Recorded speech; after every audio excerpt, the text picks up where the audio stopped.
دنیا بھر میں بچے کی پیدائش پر جشن منانا عام سی بات ہے، مگر پاکستان کا ایک ایسا علاقہ بھی ہے جہاں کسی کے مرنے پر جشن منایا جاتا ہے۔ چترال سے 35 کلومیٹر کے فاصلے پر واقع ایک خوبصورت وادی ہے۔ یہاں کے قدیم باشندے کیلاشی یا کافر کہلاتے ہیں، اس لیے اس علاقے کو کافرستان اور کافر حسیناؤں کی وادی کے نام سے بھی جانا جاتا ہے۔ کیلاشیوں کی اصل تاریخ متنازع ہے۔ ایک روایت کے مطابق جب 327 قبل مسیح میں یونان کا سکندر اعظم اس وادی سے گزرا تھا، اس کے کچھ سپاہی اس علاقے میں رک گئے تھے۔ کیلاشی انہی کی اولاد میں سے ہیں۔ سحر انگیز وادیوں کی سرزمین کیلاش دراصل 3 وادیوں کے مجموعے کا نام ہے: بمبورید، بریر اور رامبور۔ ان میں بمبورید سب سے بڑی اور خوبصورت وادی ہے۔ زیادہ تر سیاح بمبورید کا ہی رخ کرتے ہیں۔ بمبورید میں ٹراؤٹ فش فارم، دریا اور درختوں کی بتات ہے۔ افغانستان بارڈر کے قریب واقع وادی بمبورید کی 70% آبادی مسلمانوں پر مشتمل ہے، جبکہ یہاں کافی تعداد میں مساجد بھی ہیں۔ کیلاشیوں کی دلچسپ اور خاص بات پچھلے 2000 سال سے اپنی روایت پر قائم رہنا ہے۔ ان کا عقیدہ ہے اگر انہوں نے اپنا لباس یا عقائد میں تبدیلی کی تو ان پر دیوتا کا عذاب نازل ہوگا۔ کیلاش کے لوگ سال میں 3 میلے مناتے ہیں، جن میں خواتین ڈھول کی تھاپ اور بانسری کی دھن پر رقص کرتی ہیں۔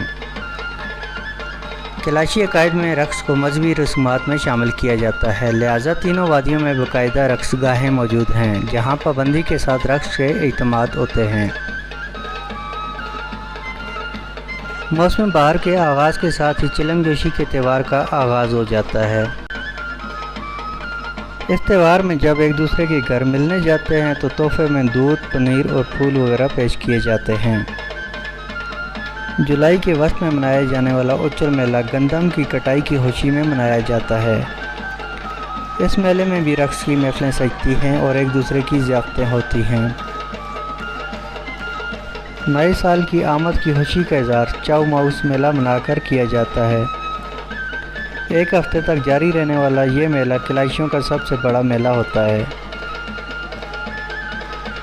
وادی کیلاش میں اگر کسی مرد کی وفات ہو جائے تو 3 دن تک اس کی موت پر جشن منایا جاتا ہے اور اسے چیک تہوار کے نام سے جانا جاتا ہے۔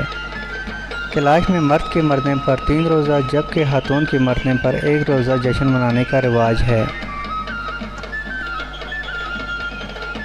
اس منفرد تہوار کو منانے کے لیے دیسی گھی اور دیگر روایتی پکوان کے علاوہ 50 سے 100 بکرے ذبح کیے جاتے ہیں اور گوشت مقامی افراد میں تقسیم کیا جاتا ہے۔ کیلاش کی روایتی ٹوپی میں مختلف کرنسی نوٹ لگا کر میت کو پہنائی جاتی ہے، جبکہ میت کے قریبی خشک میوجات کے ڈبے رکھ کر میت کے قریبی عزیز و رشتہ دار بیٹھ جاتے ہیں اور باقی قبیلے کے تمام افراد رقص پیش کرتے ہیں اور ہوائی فائرنگ کی جاتی ہے۔ کیلاش قبیلے کے اس تہوار کا مقصد جدا ہونے والے کو خوشی خوشی رخصت کرنا ہوتا ہے۔ کیلاش کی ان ہزاروں سال پرانی قبائلی روایات اور تہذیب کو دیکھنے کے لیے دنیا بھر کے سیاح یہاں کا رخ کرتے ہیں۔